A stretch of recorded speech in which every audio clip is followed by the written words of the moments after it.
मेरे प्यारे देशवासियों, नमस्कार। देश विदेश में रहने वाले सभी भारतीयों को स्वाधीनता दिवस की हार्दिक शुभकामनाएं। यह दिन हम सभी के लिए अत्यंत हर्ष और उल्लास का दिन है। इस वर्ष के स्वाधीनता दिवस का विशेष महत्व है क्योंकि इसी वर्ष से हम सब अपनी आज़ादी की 75वीं वर्षगांठ के उपलक्ष्य में आज़ादी का अमृत महोत्सव मना रहे हैं। इस ऐतिहासिक अवसर पर आप सभी को बहुत बहुत बधाई। स्वाधीनता दिवस हमारे लिए पराधीनता से मुक्ति का त्यौहार है। कई पीढ़ियों के ज्ञात और अज्ञात स्वतंत्रता सेनानियों के संघर्ष से हमारी आज़ादी का सपना साकार हुआ था। उन सभी ने त्याग व बलिदान के अनूठे उदाहरण प्रस्तुत किए।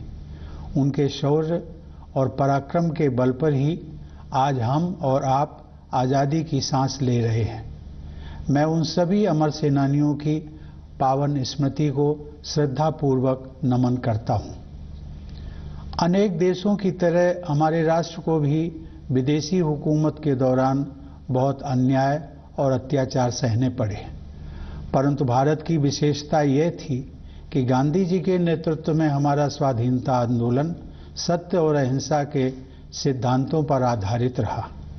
उन्होंने तथा अन्य सभी राष्ट्र नायकों ने भारत को औपनिवेशिक शासन से मुक्त करने का मार्ग तो दिखाया ही, साथ ही राष्ट्र के पुनर्निर्माण की रूपरेखा भी प्रस्तुत की।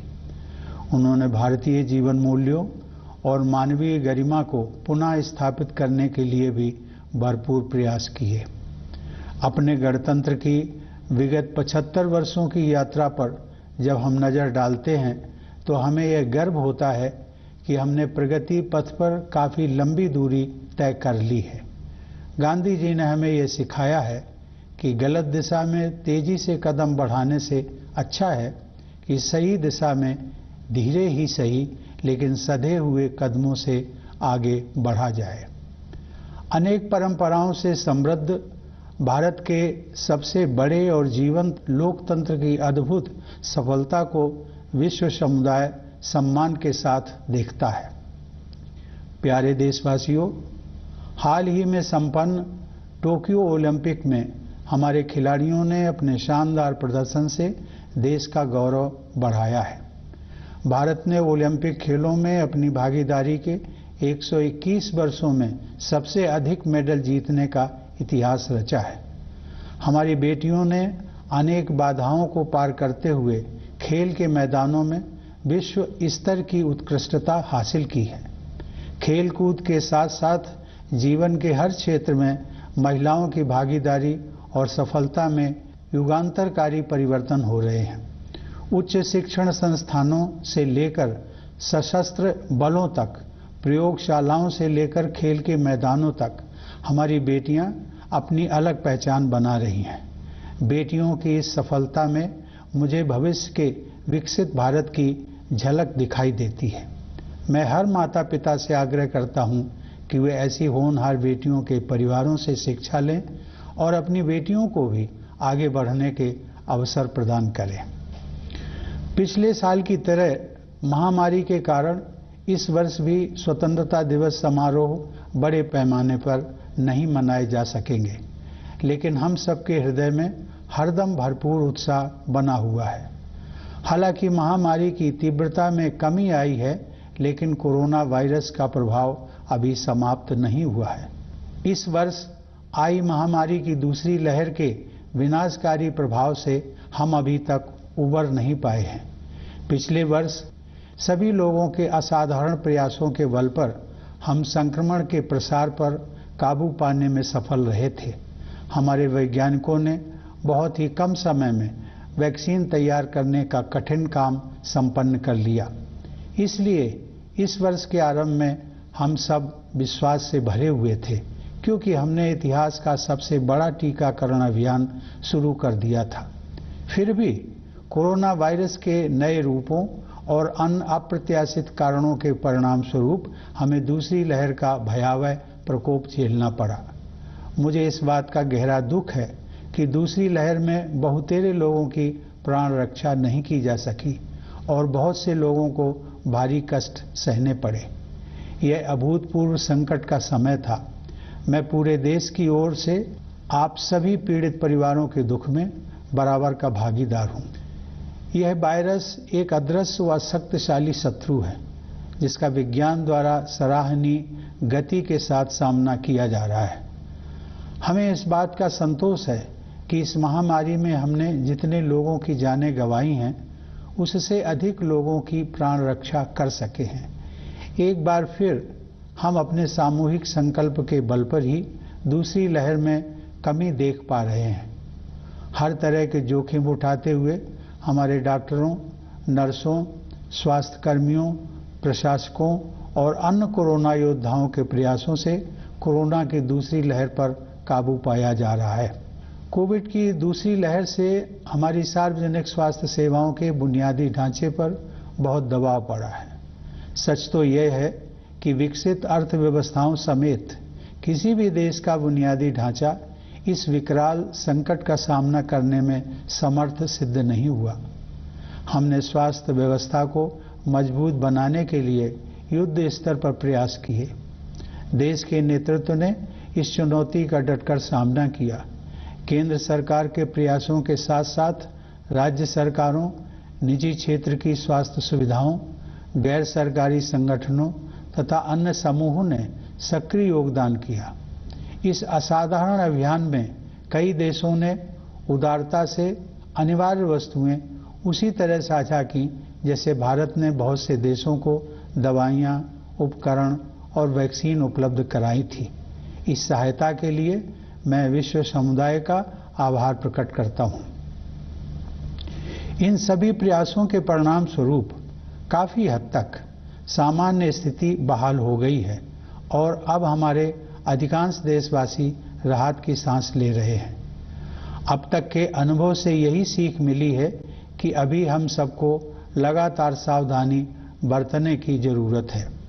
इस समय वैक्सीन हम सबके लिए विज्ञान द्वारा सुलभ कराया गया सर्वोत्तम सुरक्षा कवच है। हमारे देश में चल रहे विश्व के सबसे बड़े टीकाकरण अभियान के तहत अब तक 50 करोड़ से अधिक देशवासियों को वैक्सीन लग चुकी है। मैं सभी देशवासियों से आग्रह करता हूं कि वे प्रोटोकॉल के अनुरूप जल्दी से जल्दी वैक्सीन लगवा लें और दूसरों को भी प्रेरित करें। मेरे प्यारे देशवासियों, इस महामारी का प्रभाव अर्थव्यवस्था के लिए उतना ही विनाशकारी है जितना लोगों के स्वास्थ्य के लिए। सरकार गरीब और निम्न मध्यम वर्ग के लोगों के साथ साथ छोटे और मध्यम उद्योगों की समस्याओं के विषय में भी चिंतित रही है। सरकार उन मजदूरों और उद्यमियों की जरूरतों के प्रति भी संवेदनशील रही है जिन्हें लॉकडाउन और आवागमन पर प्रतिबंधों के कारण कठिनाइयों का सामना करना पड़ा है। उनकी जरूरतों को समझते हुए सरकार ने पिछले वर्ष उन्हें राहत प्रदान करने के लिए बहुत से कदम उठाए थे। इस वर्ष भी सरकार ने मई और जून में करीब 80 करोड़ लोगों को अनाज उपलब्ध कराया। अब यह सहायता दीपावली तक के लिए बढ़ा दी गई है। इसके अलावा कोविड से प्रभावित कुछ उद्यमों को प्रोत्साहन देने के लिए सरकार ने हाल ही में 6,28,000 करोड़ रुपए के प्रोत्साहन पैकेज की घोषणा की है। यह तथ्य विशेष रूप से संतोषजनक है कि चिकित्सा सुविधाओं के विस्तार के लिए एक वर्ष की अवधि में ही 23,220 करोड़ रुपए खर्च किए जा रहे हैं। मुझे इस बात की खुशी है कि सभी बाधाओं के बावजूद ग्रामीण क्षेत्रों में विशेष रूप से कृषि के क्षेत्र में बढ़ोतरी जारी रही है। हाल ही में कानपुर देहात जिले में स्थित अपने पैतृक गांव परौख की यात्रा के दौरान मुझे यह देखकर बहुत खुशी हुई कि ग्रामीण क्षेत्रों में लोगों के जीवन को सुगम बनाने के लिए बेहतर इंफ्रास्ट्रक्चर विकसित किया जा रहा है। शहरी और ग्रामीण क्षेत्रों के बीच की मनोवैज्ञानिक दूरी अब पहले की तुलना में काफी कम हो गई है। मूलतः भारत गांव में ही बसता है, इसलिए उन्हें विकास के पैमानों पर पीछे नहीं रहने दिया जा सकता। इसीलिए प्रधानमंत्री किसान सम्मान निधि सहित हमारे किसान भाई बहनों के लिए विशेष अभियानों पर बल दिया जा रहा है। ये सभी प्रयास आत्मनिर्भर भारत की संकल्पना के अनुरूप हैं। हमारी अर्थव्यवस्था में निहित विकास की क्षमता पर दृढ़ विश्वास के साथ सरकार ने रक्षा, स्वास्थ्य, नागरिक उड्डयन, विद्युत तथा अन्य क्षेत्रों में निवेश को और अधिक सरल बनाया है। सरकार द्वारा पर्यावरण के अनुकूल ऊर्जा के नवीकरणीय स्रोतों, विशेष रूप से सौर ऊर्जा को बढ़ावा देने के नवीन प्रयासों की विश्वव्यापी प्रशंसा हो रही है। जब ईज ऑफ डूइंग बिजनेस की रैंकिंग में सुधार होता है, तब उसका सकारात्मक प्रभाव देशवासियों की ईज ऑफ लिविंग पर भी पड़ता है। इसके अलावा जन कल्याण की योजनाओं पर विशेष जोर दिया जा रहा है। उदाहरण के लिए 70,000 करोड़ रुपए की क्रेडिट लिंक्ड सब्सिडी योजना की बदौलत अपना खुद का घर होने का सपना अब साकार हो रहा है। एग्रीकल्चरल मार्केटिंग में किए गए अनेक सुधारों से हमारे अन्नदाता किसान और भी सशक्त होंगे और उन्हें अपने उत्पादों की बेहतर कीमत प्राप्त होगी। सरकार ने प्रत्येक देशवासी की क्षमता को विकसित करने के लिए अनेक कदम उठाए हैं, जिनमें से कुछ का ही उल्लेख मैंने किया है। प्यारे देशवासियों, अब जम्मू कश्मीर में नव जागरण दिखाई दे रहा है। सरकार ने लोकतंत्र और कानून के शासन में विश्वास रखने वाले सभी पक्षों के साथ परामर्श की प्रक्रिया शुरू कर दी है। मैं जम्मू कश्मीर के निवासियों, विशेषकर युवाओं से इस अवसर का लाभ उठाने और लोकतांत्रिक संस्थाओं के माध्यम से अपनी आकांक्षाओं को साकार करने के लिए सक्रिय होने का आग्रह करता हूं। सर्वांगीण विकास के प्रभाव से अंतर्राष्ट्रीय मंच पर भारत का कद ऊंचा हो रहा है। यह बदलाव प्रमुख बहुपक्षीय मंचों पर हमारी प्रभावी भागीदारी में तथा अनेक देशों के साथ हमारे द्विपक्षीय संबंधों को सुदृढ़ बनाने में परिलक्षित हो रहा है। प्यारे देशवासियों, 75 साल पहले जब भारत ने आज़ादी हासिल की थी, तब अनेक लोगों को यह संशय था कि भारत में लोकतंत्र सफल नहीं होगा। ऐसे लोग शायद इस तथ्य से अनभिज्ञ थे कि प्राचीन काल में लोकतंत्र की जड़ें इसी भारत भूमि में पुष्पित पल्लवित हुई थी। आधुनिक युग में भी भारत बिना किसी भेदभाव के सभी वयस्कों को मताधिकार देने में अनेक पश्चिमी देशों से आगे रहा। हमारे राष्ट्र निर्माताओं ने जनता के विवेक में अपनी आस्था व्यक्त की और हम भारत के लोग अपने देश को एक शक्तिशाली लोकतंत्र बनाने में सफल रहे हैं। हमारा लोकतंत्र संसदीय प्रणाली पर आधारित है, अतः संसद हमारे लोकतंत्र का मंदिर है, जहां जनता की सेवा के लिए महत्वपूर्ण मुद्दों पर वाद विवाद, संवाद और निर्णय करने का सर्वोच्च मंच हमें उपलब्ध है। यह सभी देशवासियों के लिए बहुत गर्व की बात है कि हमारे लोकतंत्र का यह मंदिर निकट भविष्य में ही एक नए भवन में स्थापित होने जा रहा है। यह भवन हमारी रीति और नीति को अभिव्यक्त करेगा। इसमें हमारी विरासत के प्रति सम्मान का भाव होगा और साथ ही समकालीन विश्व के साथ कदम मिलाकर चलने की कुशलता का प्रदर्शन भी होगा। स्वतंत्रता की 75वीं वर्षगांठ के अवसर पर इस नए भवन के उद्घाटन को विश्व के सबसे बड़े लोकतंत्र की विकास यात्रा में एक ऐतिहासिक प्रस्थान बिंदु माना जाएगा। सरकार ने इस विशेष वर्ष को स्मरणीय बनाने के लिए कई योजनाओं का शुभारंभ किया है। गगनयान मिशन उन अभियानों में विशेष महत्व रखता है। इस मिशन के तहत भारतीय वायुसेना के कुछ पायलट विदेश में प्रशिक्षण प्राप्त कर रहे हैं। जब वे अंतरिक्ष में उड़ान भरेंगे तो भारत मानव युक्त अंतरिक्ष मिशन को अंजाम देने वाला दुनिया का चौथा देश बन जाएगा। इस प्रकार हमारी आकांक्षाओं की उड़ान किसी प्रकार की सीमा में बंधने वाली नहीं है। फिर भी हमारे पैर यथार्थ की ठोस जमीन पर टिके हुए हैं। हमें यह एहसास है कि आज़ादी के लिए मर मिटने वाले स्वाधीनता सेनानियों के सपनों को साकार करने की दिशा में हमें अभी काफ़ी आगे जाना है। वे सपने हमारे संविधान में न्याय, स्वतंत्रता, समता और बंधुता इन 4 सार गर्भित शब्दों द्वारा स्पष्ट रूप से समाहित किए गए हैं। असमानता से भरी विश्व व्यवस्था में और अधिक समानता के लिए तथा अन्यायपूर्ण परिस्थितियों में और अधिक न्याय के लिए दृढ़तापूर्वक प्रयास करने की आवश्यकता है। न्याय की अवधारणा बहुत व्यापक हो गई है, जिसमें आर्थिक और पर्यावरण से जुड़ा न्याय भी शामिल है। आगे की राह बहुत आसान नहीं है, हमें कई जटिल और कठिन पड़ाव पार करने होंगे, लेकिन हम सबको असाधारण मार्गदर्शन उपलब्ध है। यह मार्गदर्शन विभिन्न स्रोतों से हमें मिलता है। सदियों पहले के ऋषि मुनियों से लेकर आधुनिक युग के संतों और राष्ट्र नायकों तक हमारे मार्गदर्शकों की अत्यंत समृद्ध परंपरा की शक्ति हमारे पास है। अनेकता में एकता की भावना के बल पर हम दृढ़ता से एक राष्ट्र के रूप में आगे बढ़ रहे हैं। विरासत में मिली हमारे पूर्वजों की जीवन दृष्टि इस सदी में न केवल हमारे लिए बल्कि पूरे विश्व के लिए सहायक सिद्ध होगी। आधुनिक औद्योगिक सभ्यता ने मानव जाति के सम्मुख गंभीर चुनौतियां खड़ी कर दी हैं। समुद्रों का जल स्तर बढ़ रहा है, ग्लेशियर पिघल रहे हैं और पृथ्वी के तापमान में वृद्धि हो रही है।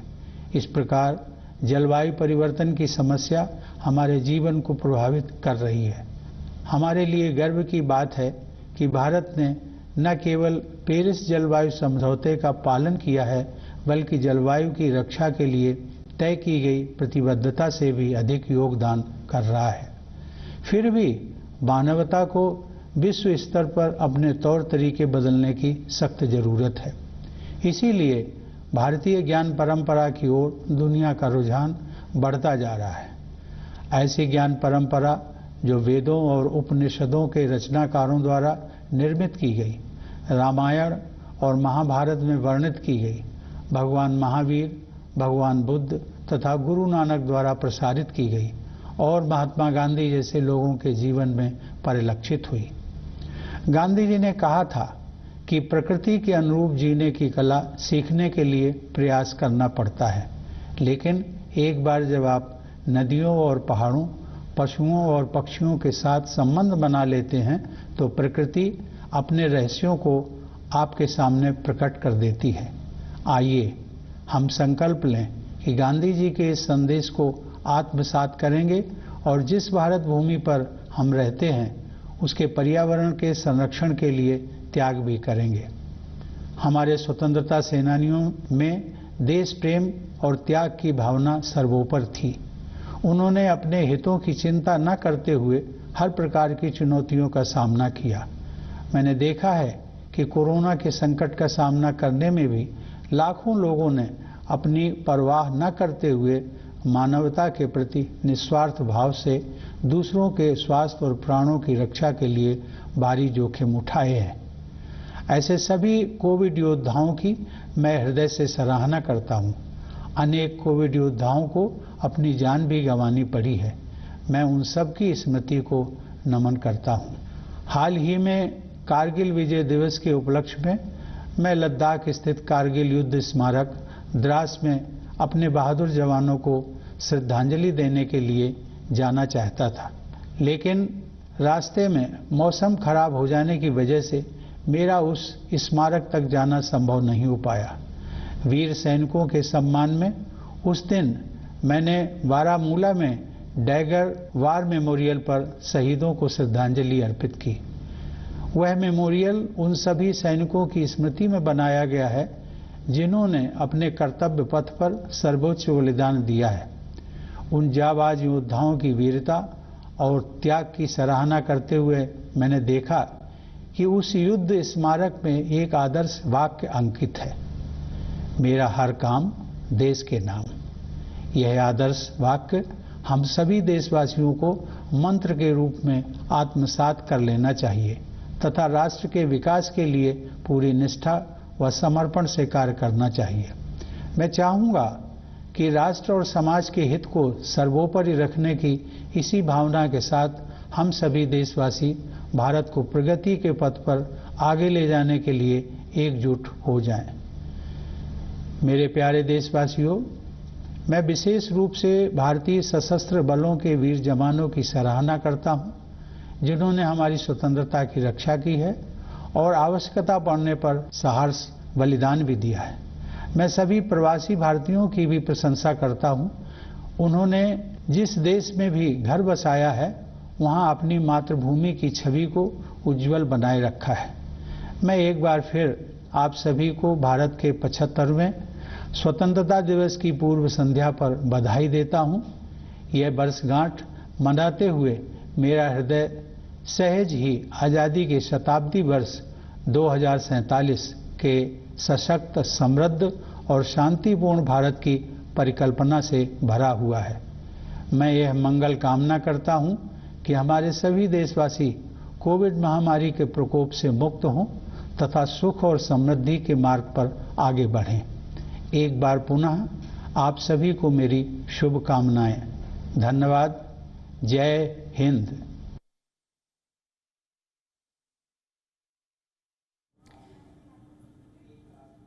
That is President Ramnath Kovind addressing the nation on the eve of India's 75th Independence Day. In his address, he paid homage to all the freedom fighters, remembering the contributions of Mahatma Gandhi. He even lauded the achievements of the Indian athletes at the Tokyo Olympics. And he also stressed on India's battle with the COVID-19 pandemic, praising the frontline workers and urging all to get vaccinated and remain vigilant, stressing that the pandemic is not over yet. He's even thanked the global community for their assistance during the pandemic. A host of points touched on efforts to promote solar energy being appreciated, he mentioned. He also mentioned that the government is working on various projects to help the farmers.